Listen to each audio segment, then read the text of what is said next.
Hello, friends, and welcome to Two Agile. Today, we are going to talk all about ego. We are your hosts. I am Krystle, I am Charmaine. and we are so excited to talk to you today about ego. My goodness. Okay, first of all, we have already covered perception and we have already covered boundaries, which are aspects of the ego.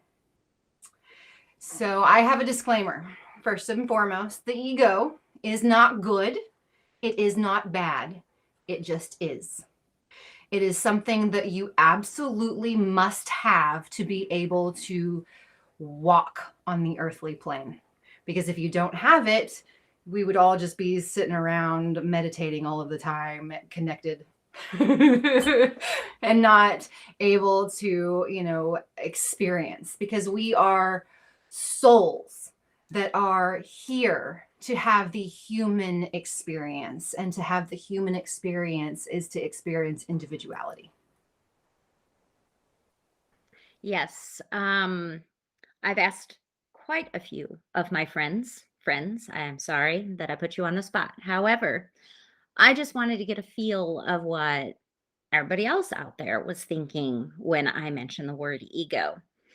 And I want to especially thank the person who answered with syrup and butter because I was not talking about egos, I was talking about ego. But thanks, I needed a laugh. What stood out was that we all need an identity that's constructed from culture. We are exposed to it as we are young, and it changes in regards to age. Because, of course, comes experience, and that is, it changes over time. I do want to say this: Google defines ego as a person's sense of self or self importance. So that is just the general broad of what an ego is. Yeah, Google is definitely just hitting the minimum. That that is the minimum. But ego changes. There are different ego. I mean, people have either an unhealthy ego or they have a healthy ego. And it's kind of here or there. And we'll go into those. Right, absolutely.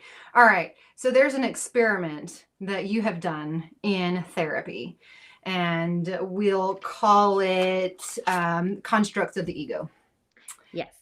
All right. How did that work for you in therapy there? So in therapy, we were given an assignment, and it was to tear out a piece of paper and take 5 minutes. 5 minutes is a long time when you're sitting in a room in therapy, especially in the beginning. We had to take that piece of paper out and write down all of the I ams that you are. What do you call yourself? And there's the obvious ones. I'm a daughter. I am a sister. I am a mother. I'm an aunt. There's those, but there's also the other I ams that you call yourself. Do you tell yourself you're stupid? Because that will fall under an I am. And that isn't something that is great to tell yourself because even though you consciously think I can take a joke, your subconscious cannot take a joke. Your subconscious takes it as gospel truth. So that's why it's so important to never say unkind things about yourself out loud to yourself because your subconscious does hear it. But Right. anyway, we took all of those I ams, and then we asked ourselves after we wrote down everything that we were, now what are you if you peel all of those things away? And that's essentially to take you back to that place where you're fresh and maybe you can get a bigger picture of the ideas around you when you're not putting on yourself that I am a mother and I have to do this under that guise. I'm a sister and I have to do this under this guise. I'm a daughter and I can't say those things because it's rude to my parents. Right. I made a list, Okay. a small one. Just like for example, I am Krystle. I'm 38. I am a granddaughter. I am a woman. I am a daughter, a mother. I am spiritual. I'm planning to be a flower essence practitioner. And the thing that I, want to, the reason I'm giving those is because all of those things are not finite. They all can change. And so if you're listing out things about yourself that are capable of changing, then how can they possibly be what you are? Right. So, Abs- yeah, and they absolutely. do. Death changes things. Relationships change on the drop of a dime sometimes. It's the You nature. can get married and change your last name. You can literally go to the courthouse and have a petition to change your entire name. Hmm. So your name has nothing to do with who you are. It's just I Right. So am nobody. basically, right. And basically, your ego is the culmination of your personal experience, nobody else's. And just remember, from our perception show, personal experiences are it's your perception now. And not everybody is raised the same way. So our egos are all going to be a little different too.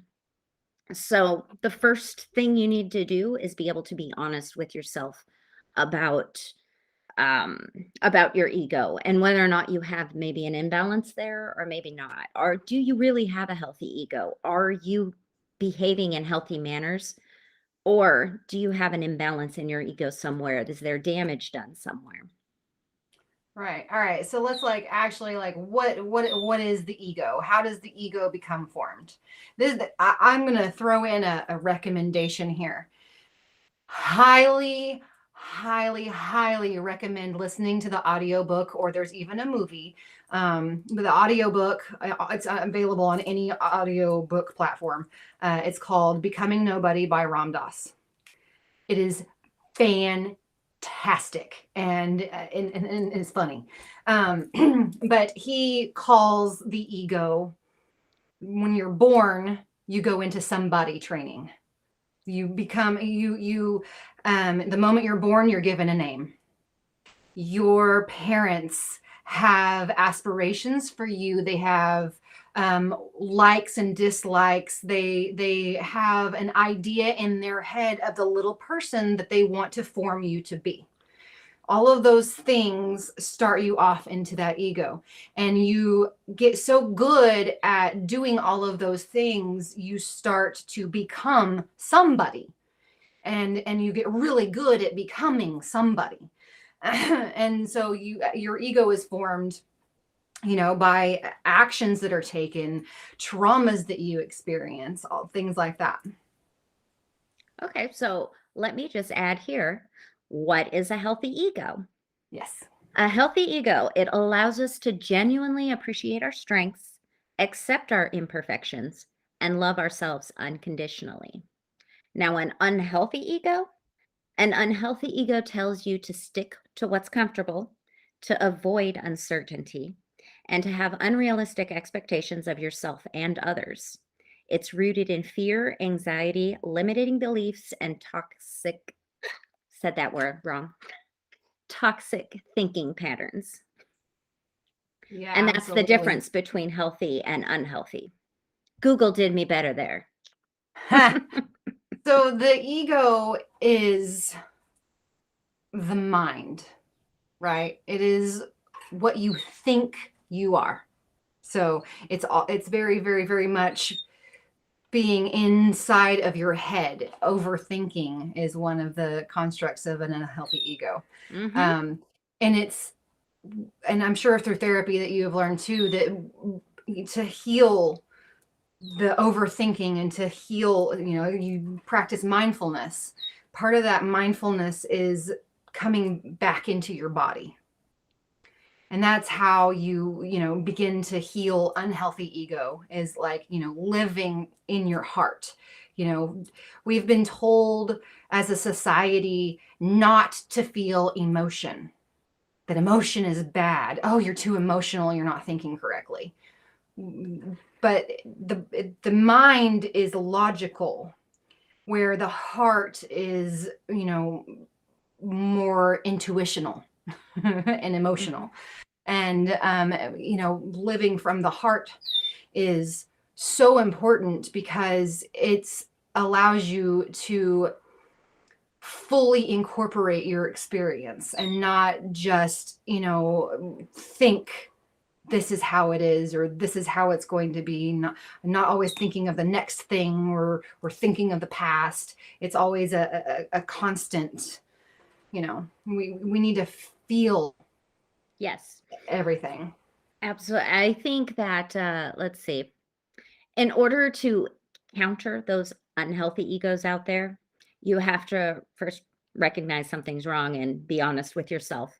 But then you have to gain some emotional intelligence. And that's exactly what you were just talking about, developing that prefrontal cortex to where it comes online when you become over emotional and go right to those cognitive distortions of overthinking, overgeneralizing, black and white, those things. Mm-hmm. So you need that emotional intelligence. Now, emotional intelligence isn't something everybody is born with. It is something that is learned through the course of your life. Now, I can tell you I didn't have any emotional intelligence 12 years ago. I was living strictly off of my amygdala in my brain. If I smelled fire, there was fire, god damn it. We need to get it out of the house. But that's because I wasn't allowing the prefrontal cortex to come online. It is something we have to actively engage. And that is a part of your brain that goes, oh, yeah, you know what? I left a stove on and it's probably water burning off the bottom. Or, oh, I just turned the stove on and there was something caked to the stove and it's burning. And that's what I smell. It isn't fire. I don't need to rush everybody out of the building. That's what emotional intelligence is. And if you remember in The Walking Dead, because hopefully a lot of my friends are watching and they're Walking Dead fans. So, The Walking Dead, episode 6 of season 1, we learned what was making the zombies. That the people's, when they're bit, they'd die from the infection. Their brain would shut down, but then it would reanimate, and it was just the base core of the brain, which is what makes you get up and you're hungry or you're tired, whatever, the basic functions, not the thinking part of your brain, that part of your brain that kind of encompasses what you are is your prefrontal cortex, where a lot of all of your activity, your emotions, and everything are made sense of right there. And that's essentially your soul. And when that dies out, all that's left of you is a shell. So, emotional intelligence is important because it is something that is learned, and it is something that you have to think of again. I do, because of trauma. I have to double think of what I'm going to, oh, is this actually what I'm feeling? A lot of my emotions are secondary emotions, and I have to dig for what's really causing my problems. But emotional intelligence is so important. Yeah, absolutely. I'm going to blow some minds here real quick. So, you're saying like, oh, this is what makes you you right here, right? Mhm. What if your thoughts do not actually originate in your brain? In spirituality, we believe that, you have an energy field, that you are not this body, you are a soul, and that soul does not look like this. I mean, I don't know what it looks like. Nobody actually does unless they've, can remember being a soul. But there's more to us than this. So, our energy field extends out from us like 6 feet or something like that. And so they've done studies. You can like look these studies up. They've done studies on the heart. And they've done studies, where you're sitting in front of a computer and they show you an image. And it's like the images, like the times that the images pop up and disappear vary. It could be 5 minutes between images. It could be 30 seconds, whatever the case may be. But what they noticed was that before the image even came up, the heart actually had a reaction before the brain did. And so, therefore, they concluded that your thoughts actually originate in your energy field. Your heart processes it and then sends signal to your brain, where your brain processes the sight, the smell, the hearing, the senses. And so, therefore, it's not necessarily that you are in your brain. And that's the whole point of being embodied in the spiritual community, is we're constantly in the United States, Western spirituality, we are constantly looking for a way up, to go up into enlightenment. But what I'm learning in all of my trainings that I'm in is that it's more important to actually go within. And if you are Christian, whatever religion you may be, but if you believe in Jesus and his teachings or whatever, not, he actually taught you that it's within you. It's, you want to meet God, you go inside your heart. And so, just throwing that out there. Well, and I'll give you a little bit more on that. In therapy standpoint, it's not necessarily, it very well shows up that your heart is reacting. The explanation in your brain would be that your amygdala, that emotional center of your brain that makes you go into flight and fight when the problem comes, that has a faster path to your body to make it react before your prefrontal cortex. That prefrontal cortex takes seconds longer to come online, but your heart and your body is going to react first every single time. And that's why that flight, fight, or freeze response that people have, if you're forced to freeze your response, your body has already reacted and your brain can't stop that reaction because it happens in split seconds, whereas you got to wait a little longer for this to come online. And some people that have been in trauma situations don't have time to make that center come on. We end up, as children, dulling our awareness to the world around us so that we pretty much act off of our amygdala, our emotional center. If our emotional center tells us we're in danger, we're in danger. And then we believe that that is true. A lot of our thoughts, we as human believe are true, but our thoughts are just thoughts. And 99% of the time, they are not actually 100% gospel truth. Right. Absolutely. It's it's interesting to see, like how our bodies react to, stimuli of any kind. For sure. Okay. Right. So how do we start becoming a little more embodied? How do we become more mindful? Because becoming mindful is essentially, and mindfulness encompasses, it's the tippy top of the pyramid. There's so much more that mindfulness encompasses than just, that. We have to recognize that we're not our ego and that the mind does not control us. And I think that there are like a lot of practices that really, really help you to become more conscious of what is actually happening within your body. And I wrote a little list here. Mindfulness was at the top, but there's meditation. And there's dynamic meditation, which is where you get up and you move your body through many practices. And then once you really get your body engaged and moving, you take a step, you stop and you close your eyes just standing there and you process what every sensation inside of your body feels like, from the tip of your head to the tip of your toes. And it's been a way that a lot of people that are struggling to meditate have found the path into meditation. There's yoga, Tai Chi, Qigong, the martial arts, going to the gym, walking in nature. Yoga Nidra is really, really, really good for that. And it's just, the mindfulness is just, it's all about being present in the here and now, and not, when you're doing those things, you can't necessarily be in the mind thinking about what Sally Joe did to you last Tuesday that upset you so bad, or not thinking about, oh my gosh, I have this huge presentation next week and I'm just so nervous and I just don't like to talk in front of people. It really takes you, into the moment. Mhm. Eh, Mindfulness is key to developing emotional intelligence because that is literally taking that pause, taking a breath, taking a step back. You gave some great tips for mindful meditation, the yoga, the tai chi, all of that stuff slows you down.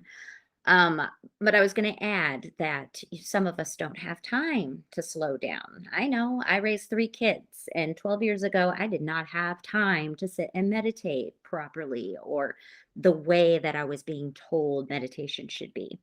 So I had to take a little bit different approach to it. First, I had to practice outward mindfulness because I could not grasp anything on the inside. I was riddled with trauma responses, so I was putting so much pressure on myself that I couldn't be inside mindful yet. So first I started with outside mindfulness where I would just sit in a chair and take a few minutes to name what is around me, non-judgmentally, because that's one of the most important parts of mindfulness is being non-judgmental about what is going on around. Then I took it inside, and I couldn't meditate for long. I had kids. So sometimes mindfulness to me would be a mindful cup of coffee. I was going to have a cup of coffee no matter what, but maybe it was just making the coffee. And then those first couple sips of coffee were my mindfulness moment where I would take time and care to make sure I measured my sugar, my creamer, I stirred. I add spirituality into my stirring process by, counterclockwise getting away all the hexes and the negativity, counterclockwise putting the goodness into my cup, and then taking those first few sips. It is so easy to be mindful in that moment because, man, coffee is so good in the morning. And that's how I had to practice my mindfulness for a while because there just wasn't time for anything else. Mindful showers. You don't have time for anything, but you know what? You do have to shower every so often. So, you know what? Take time in that shower to instead be letting your thoughts run about the day and all the problems or the to do list that you have. Instead, take that time to be mindful. Be mindful of your body. What does it feel like? What does it feel like to wash yourself? What do the bubbles smell like? What does the air feel like as you breathe it in? All of those things. If you can take them all in and be very non-judgmental about it, you've taken a moment to be mindful and you've gotten in touch with what is really going on with you. You might discover, you know what? I have this sore spot in my back and I need to go roll it out. But you'll get that because you took the time to really feel in your body and find the places that, oh, you know what? That hurts a little. Also, breathing into those hurting places doesn't do any harm. It's actually really good. Yeah. Whenever I take a shower, I do those things, but like I take in the running water and I imagine that the running water is cleansing. It's cleansing your body, your physical body. But water in itself is we're born from water. Water is the Mhm. first element that we experience. And so, it's very cleansing not only for your physical body, but it's also very cleansing for your soul as well. And so what I do is I imagine that the water rushing down is washing away whatever it may be that I'm experiencing at the time. Sometimes if I like get really upset or, I'm like, okay, this is not working. I'll go jump in the shower and I will let it wash everything that I'm feeling down the drain. And just it's very cleansing, not just to so like I'm being cleansed. The water running all over my body is bathing me in spiritual love and kindness and goodness and now I feel so much better. Mhm. Mhm. Um, I've switched my mindfulness. I don't have to do mindfulness shower anymore. Yay, I have time. Now that I have time, I do the mindful bath and I do that full connect to source. It's almost meditating in the tub. Connect to source, feel each one of my chakras, make them color, make them spin in a circle and turn into a flower. And then I align them as well. But my mindfulness, like I said, has changed a lot. There was a time where I didn't even know stuff like that was even possible, but all of it really is possible if you're really in touch. It all takes mindfulness. Oh yeah, I love taking a spiritual bath. I have two children, that are still living under my roof. So I am in that. I don't have time. I don't have time. I don't have time. I'm always in a rush. And it's so lovely whenever I can just sit down and just be. Hmm. I mean, we have horses. Our horse is fixing to have a baby. And it's just like it's constant. And there's ice all over the ground right now. So they're stuck in the barn. And that's a lot of care. And Oh, ay, I ay, feel ay, ay, sorry ay, for ay. you because I had to mow my lawn yesterday. That's all I'm saying. I mowed the lawn and in shorts and a tank top. What? Thank you, Georgia sun. February. Oh, Oh, okay. So let's go back to the unhealthy egos there. oh yeah. How do we get unhealthy egos? Well, we kind of discussed that a little bit with trauma. Trauma is one of the major damages to ego, especially when you are young when it happens. So, for instance, say a child of abuse acts out in anger and damages property or hurts somebody. Your child just punched a kid on the playground and now is in the principal's office. And the child is getting punished for the anger. But nobody ever gets to the root of the anger. What was causing the anger? Without that, this child is either going to continue to act out or learn that their emotions are improper and deaden them. Because if you're putting out that emotion and you get in trouble again and again, eventually you just kind of stop and cower almost. But identifying what was happening that was causing it was so important. If it's negated, that child learns to just develop a belief that that is not proper. That damages the self-esteem later on in life when maybe that now child is an adult and feels angry, but feels like the anger is wrong.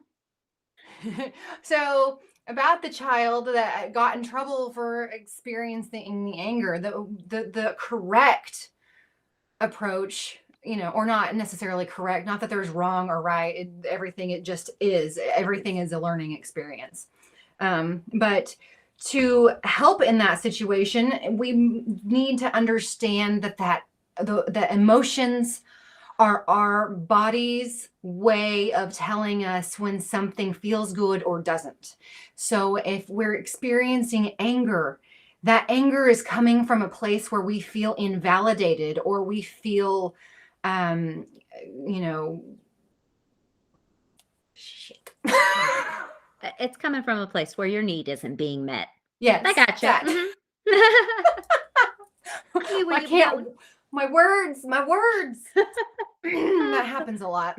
Mhm. Anyway, but yes, it's extremely important to recognize where that emotion is coming from. Because if we recognize where that emotion is coming from, we can then get to that root cause that you were talking about. And that's so important to not just, get in trouble. So, like my daughter, I am she's 10 and we are already 16 and we are having big emotions. And so I have had to retrain myself to go, okay, I can see that you are feeling X, Y, or Z. Can we look into maybe why you were feeling X, Y, or Z? And by switching that around, I have gone from having a little girl who would cry hysterically. And whenever I say, can you talk to me? And we'd get the to, well, mommy, I feel this way because of this. And it is so beneficial to teach children emotional intelligence at an early age because when you do, oh, it makes life so much easier. And it's easier on them. So much easier on them. Children are sponges. And this is something I learned. I was listening to a TED Talk on psychedelics, ironically. But what he said was actually pretty powerful. He had mentioned that children's brains, they use different networks than what an adult will use in their brain. Their brain is much more open because it is learning and soaking every little aspect in. Now, and as they get older, they get set in certain beliefs. You get set in culture. You're in this family, so I don't necessarily need to learn all this stuff over here. And that's how you become a person. And psychedelics, magic mushrooms in particular, actually activate your brain, all of those networks that you can't access as an adult get activated. And that's how people are getting well using psychedelics, is because they're building new paths while on this drug. And they were saying like 6 weeks after a trip, this person's brain is functioning different than it was 6 months before he even took the drug. So that was just something I happened to learn. But I wanted to add also that this is where those cognitive distortions come into that we talked about before. All or nothing, overgeneralization, internalization, externalization, favoring the negative and discounting the positive, emotional reasoning, can't say this word, words, Catastrophic? But Ising. Say it with the Ising. Catastrophizing. Oh man, I really can't word today. Nothing is a catastrophe. There, I can say catastrophe. I just can't say catastrophizing. Why does it sound weird? Okay, anyway. Mind reading, fortune telling, and outdated thinking. Those are all those distortions. Those are those things that come from being damaged in the past. And then our thoughts, we end up believing that all of these thoughts that we're having that are distorted are truth, but they are not. Right. Unhealthy ego is definitely judgment, condemning other people or condemning situations, fear, hatred, and violence. I mean, those are all, big. So as damaged children, we end up repressing our needs because we learn that it isn't proper. And then when we do that, we end up being older and we feel lost. We feel lost because we don't realize, well, we've been repressing and denying our needs for so long. We don't realize that we actually need to get our needs met. And that's where those boundaries come in. Right. So there's also like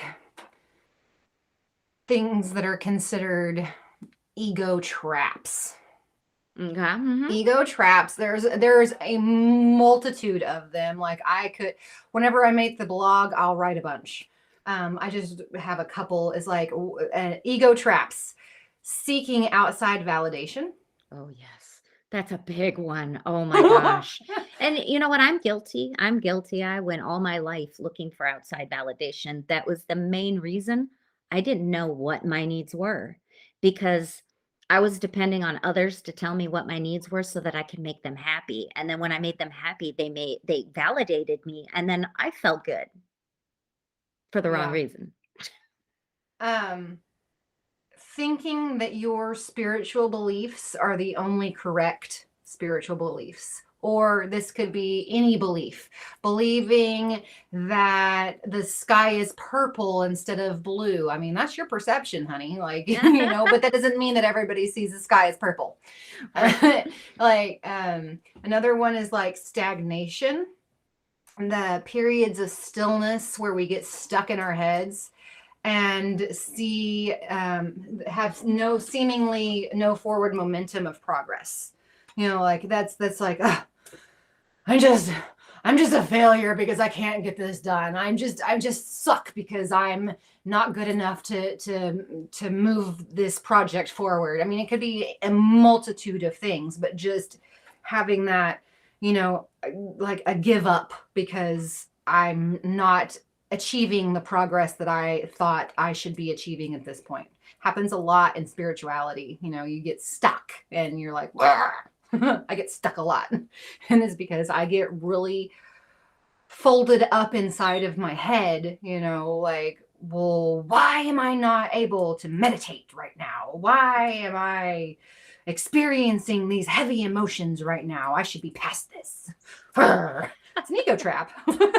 Oh, yes. I will say I kind of, okay, here's where I'm gonna throw in another movie quote for my movie buffs. The movie Dogma. In the movie Dogma, Rufus, the prophet, tells Bethany, and a little fireside scene there, that that beliefs are dangerous because they become unshakable. Wars are fought over beliefs, whereas ideas can change very easily. It is very hard to peel your belief away. If you believe, say you have a belief that you're worthless, a lot of people have this belief that they're not worth anything unless they can produce or do. And that's not the case at all. We are all born with worth. If we could change our perception a little and maybe not believe every thought that comes through our head, and instead look at it as an idea and make it so that it is changeable instead of something that is so sewn into your fabric that it physically hurts to unsew. That was pretty much me coming to terms with my whole childhood.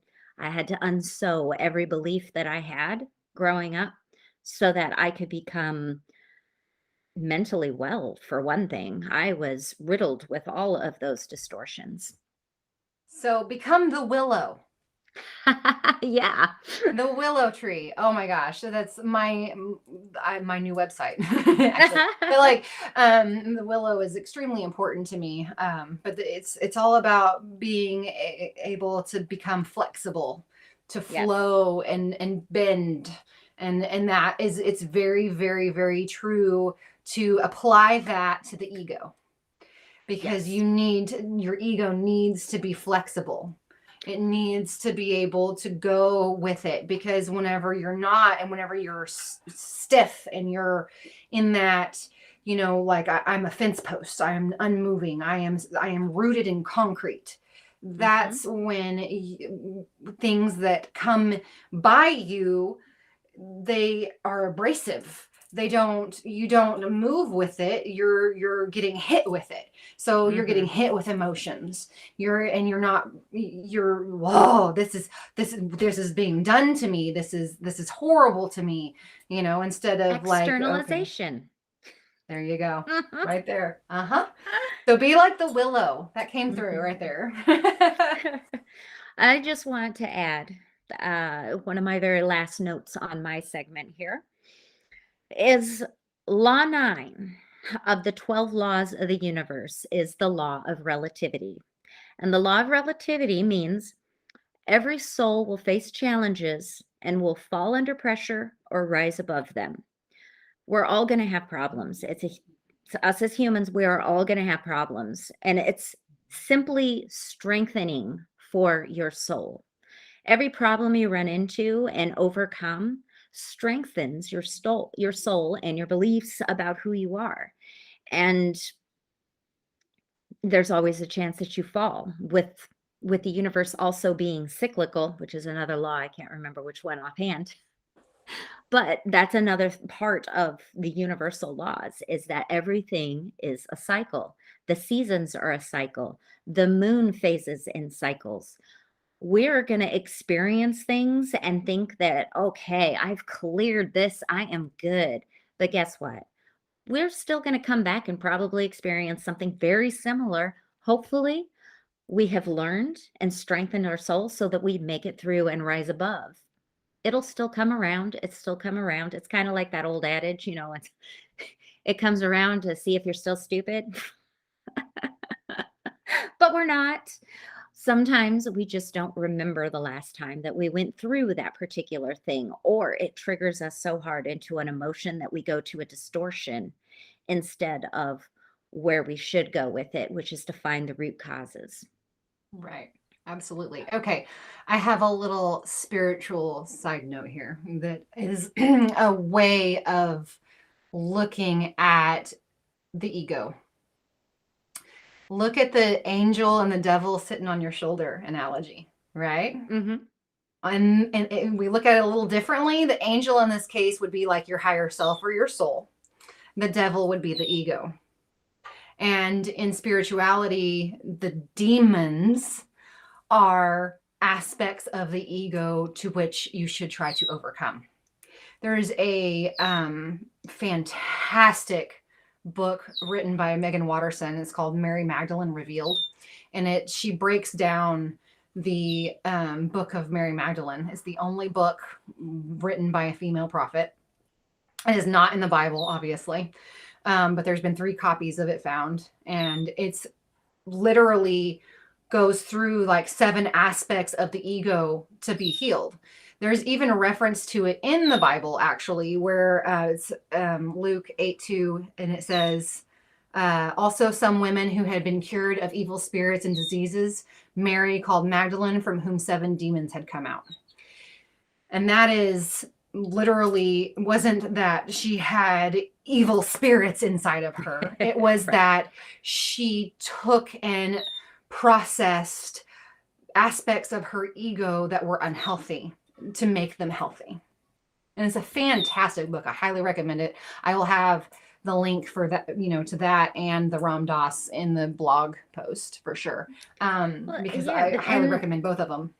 And just thinking about that, it makes total sense. Exactly. This spiritual soul side is actually your awareness. It is your overall awareness. Are you aware that everything in the universe is one?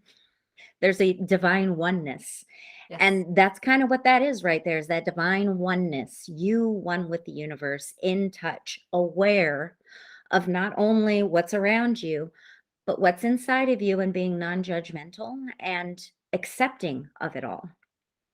And your devil, exactly that, your shadow aspects, that shadow work in spirituality, or it's those cognitive distortions that you believe as gospel truth in your head. That's that my little angels, I've got my family over here, and this big, heavy sense of shame. Whereas my higher self knows none of that shame belongs to me. So, yeah, that's just so huge, so profound. Absolutely. Because like I personally, this is my perception, this is my personal belief, is I do not believe in the devil. I do not believe in Satan. I don't believe in some guy that has horns and a pitchfork that rules over some mythical realm called hell. Not even Lucifer Morningstar, because he's hot. I'm just kidding. I'm sorry. I That's a said TV throw it show. out there. That's entertainment. Like I know of, and I have seen people that have had, that Lucifer as a guide or whatever.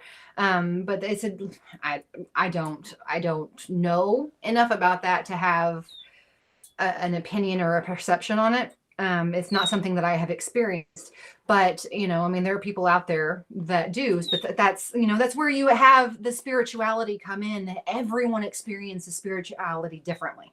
Mhm. It comes back to the perception with over 7 billion people on Earth. Everyone experiences reality in a different way, and that's part of the ego. That is why we have the ego. The ego is for us to experience. If we didn't have the ego, we would not experience. That's that. It is the ego is spirit's way of allowing you to come back to yourself. Mhm. Mhm. So, yeah. I was Absolutely. just thinking out loud. Well, not, I'm going to think out loud now because this is not in any of my notes. But with that being said, do you think that psychosis maybe isn't psychosis at all, but a spiritual awakening? Yes. Very, very, very commonly. Very commonly. I've seen crazy things, throughout the last couple of years. And that would definitely be one of those things. I experienced this. I would have told you 12 years ago, entering therapy, I'd have told you that I had at least 3 personalities in my head. There technically wasn't 3 personalities in my head. That was my cognitive distortions that were so big and so loud and so out of control. They were controlling my brain that I had a firm belief I was possessed. I was whatever.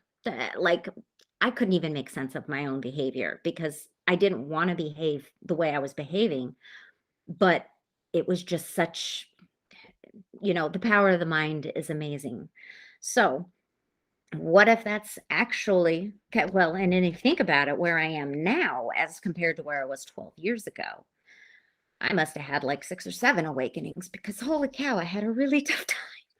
We literally would be burned at the stake for having this conversation. Yes, we and during the totally rich trials. The conversation that we are having right now, Mhm. to someone that does not have the perception to understand spirituality and the ego and those kinds of things, would think that we both belong in the loony bin. It's just I mean, like it's and I even, a few years ago would have been like, that's crazy talk. What are you talking Girl, about? I remember. Yeah. I remember when you told me you couldn't meditate. I remember those days. I went, no, no, everybody can meditate. And then lo and behold, look at you meditating all left and right. It's because whenever, especially if you have a limited amount of patience, if you have a limited amount of patience, you want everything right now. You want to meditate and have the huge experiences right away. You don't recognize that it's practice. It's something that you get better and better and better and better and better at. And then, but there's also times where you have lulls in being able to. And, I mean, like, my mentor has had to remind me multiple times that our higher self is in control and knows what's best for us. So sometimes when we are having a period of stillness, there's a reason for it. It's so that you're processing what you've already experienced, and there's all kinds of different directions that can go. Absolutely. There's so much. Mindfulness itself is a practice. So whether you're doing yoga or Tai Chi, I remember my yoga teacher would even say, if you can't, oh, what pose was that? If you can't do a full tree pose, it's okay if your foot's on the ground. It takes practice. And as you keep doing it, eventually you get your knee up into your inner thigh. And eventually you get to the point where you can stick your leg out to the side and stand with your arms up in the air, where your balance becomes better. But it doesn't come better without practice. Just like we don't learn to walk without practice. We don't learn our ABCs without practice. We definitely don't learn math without practice. I still don't know math. Hey, that's why I said it, because I don't know math either. Oh yeah, it's like my son's taking algebra right now. I'm like, good luck, buddy. I'm not good at that one at all. But he's the math whiz though, so he ends up helping Kinley with her math, because I'm like, I don't even know how to work these problems anymore, because that's not how I learned. That's not how I learned. What are all of these graphs and bars and lines and stuff? I can't do that. Yeah, it was third grade. Third grade was when I couldn't help the kids with math. And I'm like, why is this? Why? I don't understand. I don't either. Why do we have to have all of these bars and graphs to do times? It's like 2 times 1 is 2. You don't need a graph to tell you. Yeah, you don't need a graph to tell you it's 2. Oh, no, we don't. It's terrible. Yeah. Okay. What else was, I was going to say yoga. That's the thing about yoga too. You're saying it's a practice. It is. I love yoga. I am in private yoga lessons actually, and to improve my form. And I love my yoga teacher, my mentor. She's amazing. And, really instills the belief in the fact that, it just takes time. You're getting better. You're getting better. You're getting better. And I hear so many people, I can't do yoga. I'm not flexible enough to do yoga. And I'm like, that's the entire point of doing yoga, is to become flexible. Yep. Yep. It moves energy within your body, and yoga is, yoga was developed in India. It is part of the Hindu religion. Like they very much believe yoga is a spiritual practice.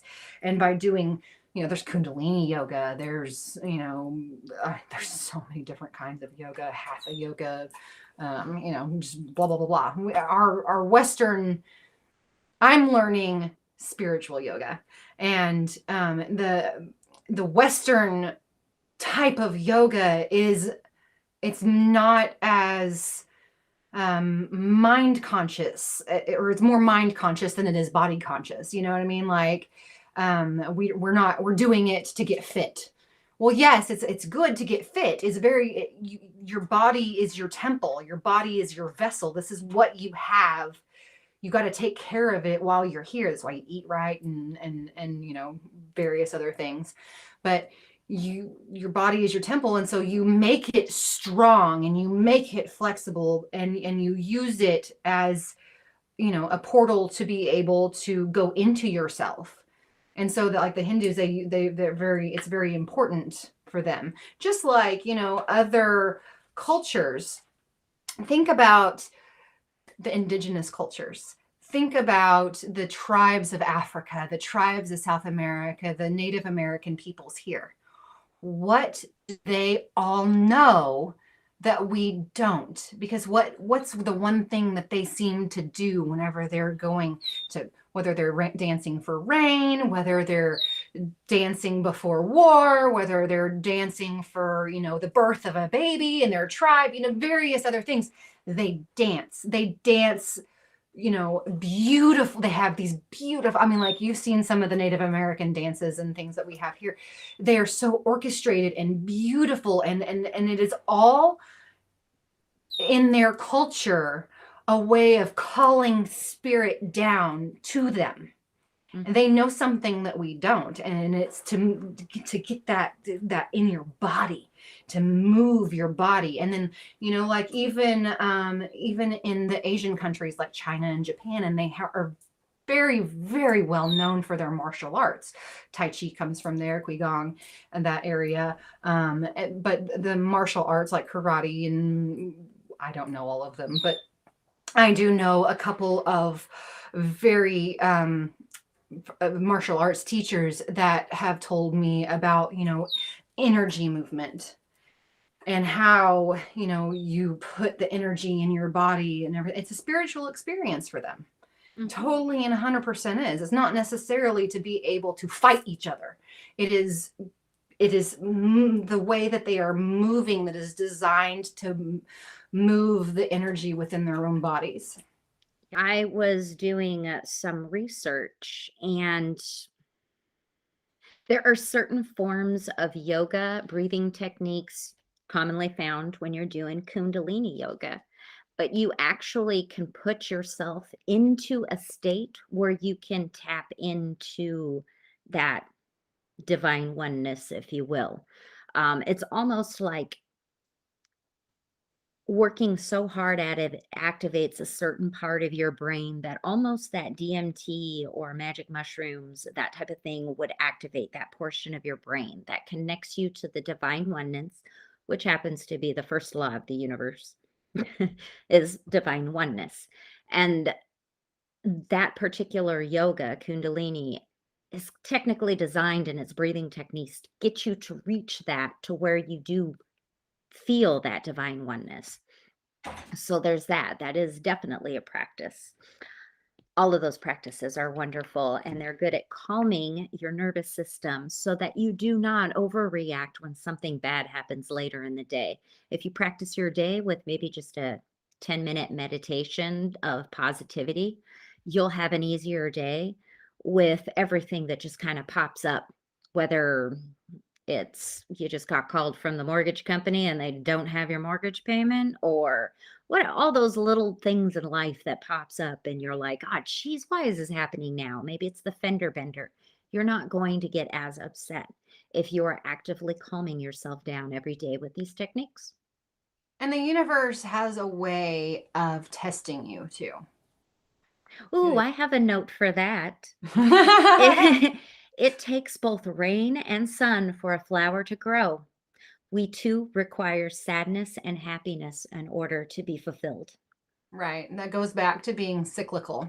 Mm-hmm. And not only is the earth itself cyclical, moving through the seasons, but you experience the cycle as well in, the ebb and flow. So there's in spirituality, you have times where you're, above the line, and then you go down and back Yep. up and then Yep. back down and back up. It's But just part of it.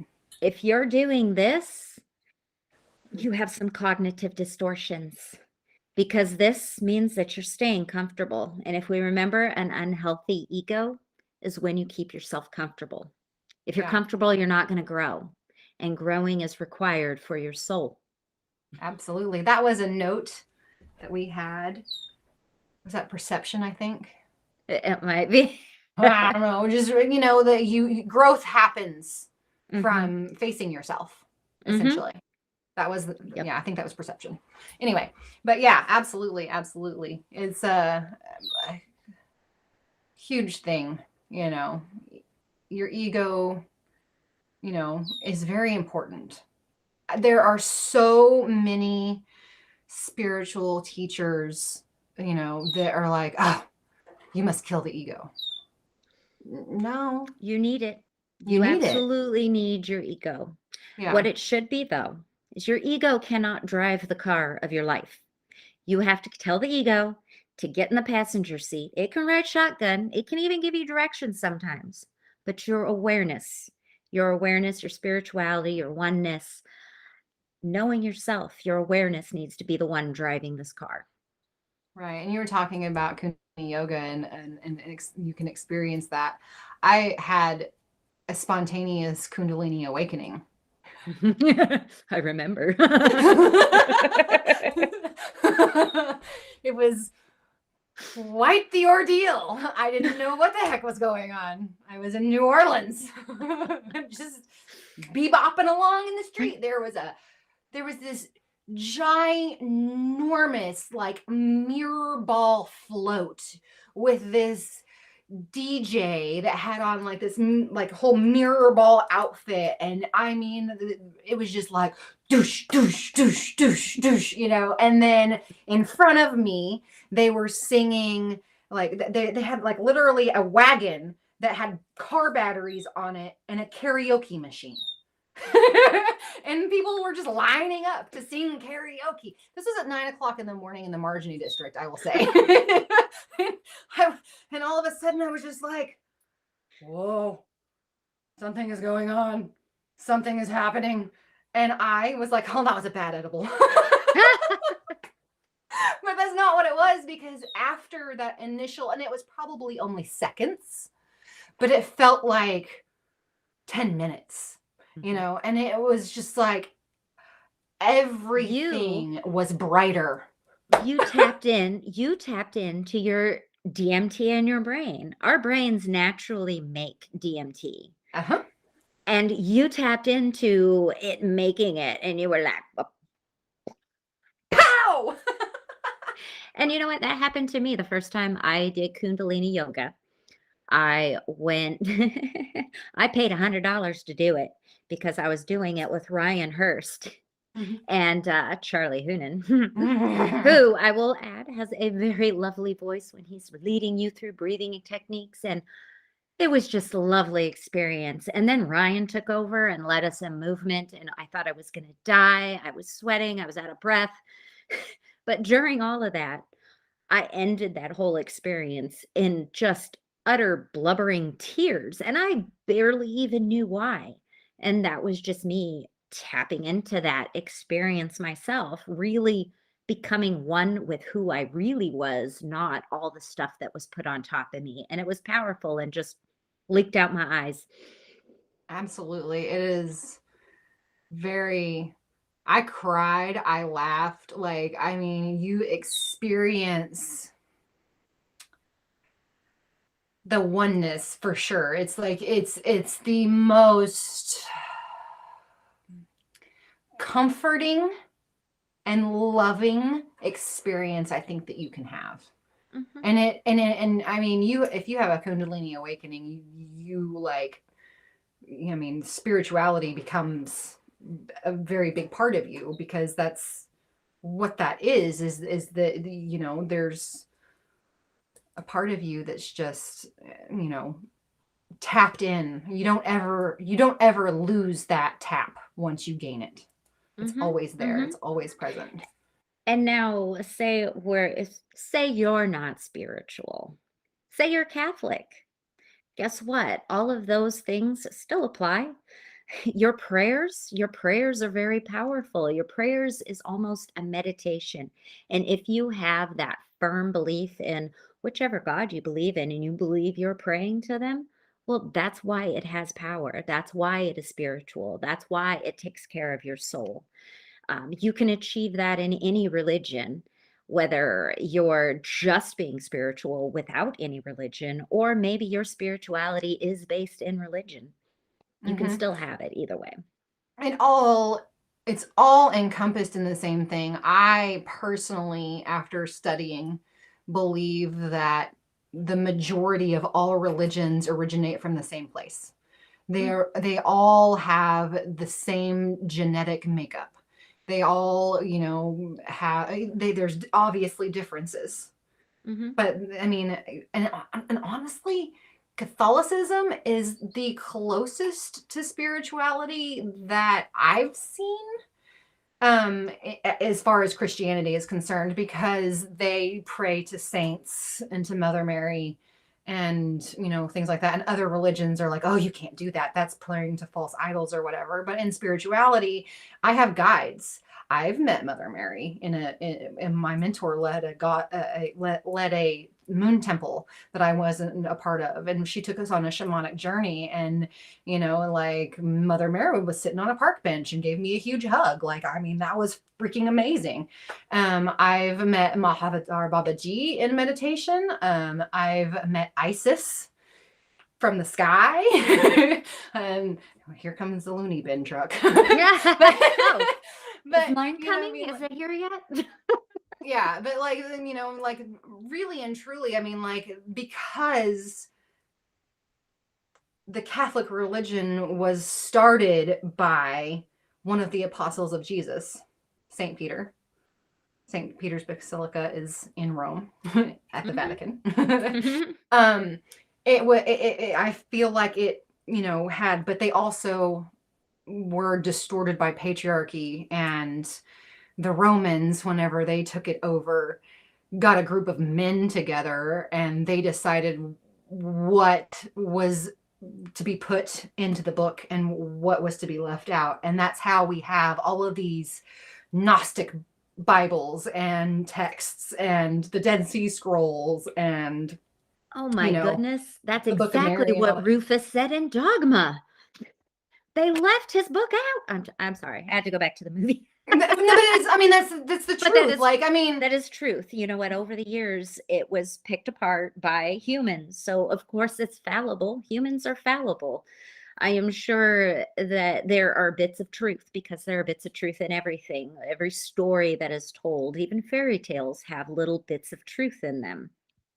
absolutely, they do. We totally got off of ego a little bit. I mean, it all matters. It all goes towards it. It's Well, you know what? all These part are of all it. things that do start beliefs within you. And like I said, beliefs, those are hard to untwine. And again, we go back to thoughts. A lot of us go through life believing that every thought that comes through our brain is truth. And no, no, you got to challenge them. Be like that scientist and really take a observant look about what's going on.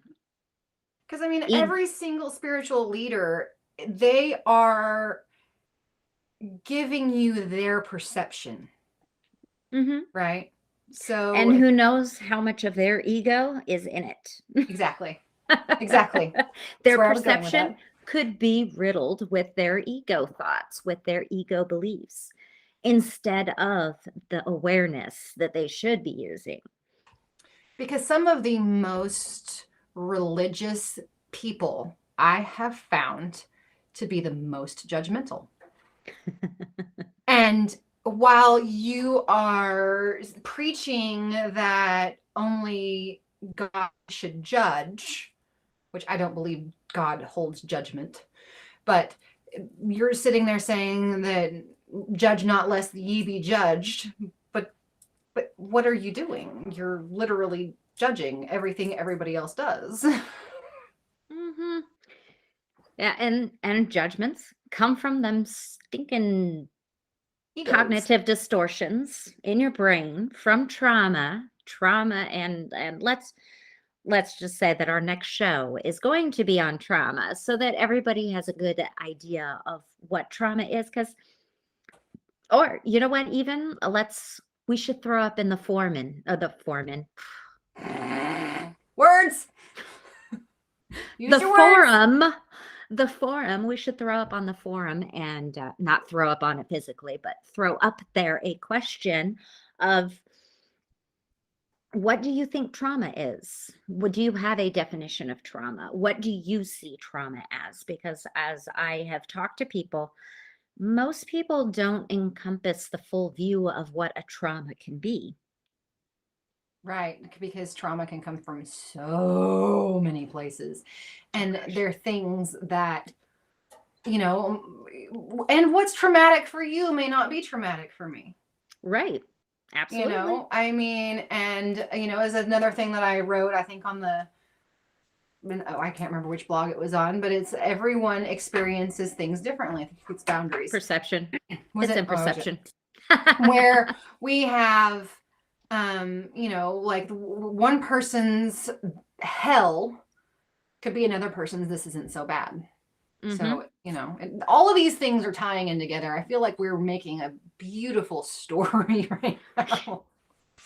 Well, we're probably going to go very cyclical. Actually, it's very cyclical, every conversation, because boundaries come up in everything. That's what you do to protect yourself. Perception is a big part about everything that we talk about, because it changes with every person that views or thinks or anything. Yeah, absolutely. It does. It's all, and of course, like I said at the very, very beginning, that perception and boundaries are your ego. Because, like, for example, whenever I really like Teal Swan. There's a lot of people that don't, but I really do. You kind of have to be on a certain level to understand a lot of her teachings, because they're deep. Mm-hmm. They're very deep trauma teachings. But boundaries. Boundaries are a fence. They are literally your ego, because they define who you are. A boundary can be your favorite ice cream. A boundary that defines you for me is that you love coffee. I can't stand the stuff. I mean, there's so many little things, and those are just tiny little pebbles, aspects of your ego. Yeah. Like I said, it's a culmination of personal experience. So my personal experience is not going to be everybody else's personal experience. Even my trauma experience, as I have gone through many, many therapies and been in therapy with many, many people, we may have had a very similar trauma, but neither of us took it the same way. Somebody else goes a different direction. It's all based on your own perception. And then, and it you develop your beliefs from those perceptions.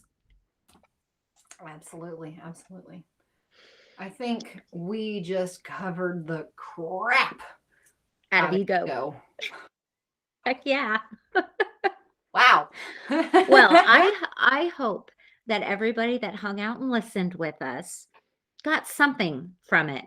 Just a little tidbit maybe you hadn't thought of before. We knew this was going to be a longer show. Yeah, we did. Knew it. There's so much to it. And we didn't even cover I mean, this is like a run through of the basics. Yeah. Like there's so much more to it. There really is. It's just the tip of the iceberg on this particular subject. There is a whole floaty piece of ice under there that we haven't even tapped into yet. Yeah, absolutely. And you know, and like it's cyclical, so it may come back around in future things. We don't know. I We can shall tell see. you, I can tell you based on experience that my relationships have been very cyclical. And I think I finally learned. The universe is finally smiling and going, ah, you're getting it, McFly. Right. Oh my goodness. That's one thing like I am constantly telling women. I plan to be a spiritual coach for women. And that's one of the things that I am constantly telling them.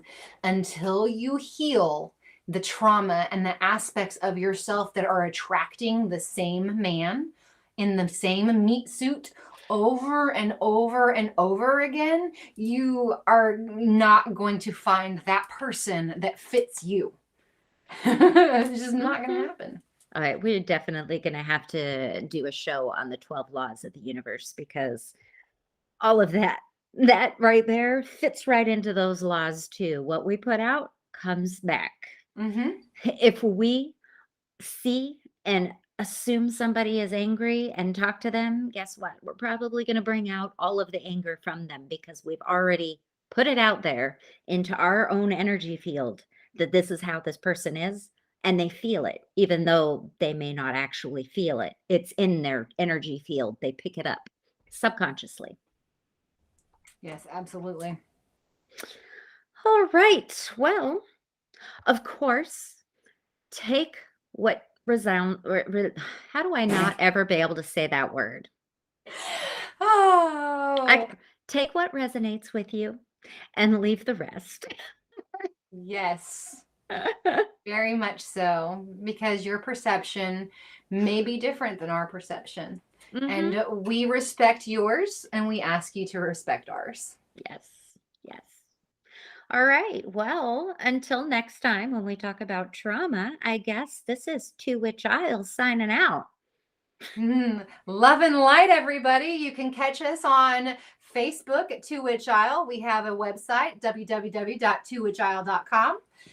We have the YouTube channel, we have the Buzzsprout, and you can get all of those links directly from our website. Yes, you can. So, light and love, everyone, and we'll see you next time.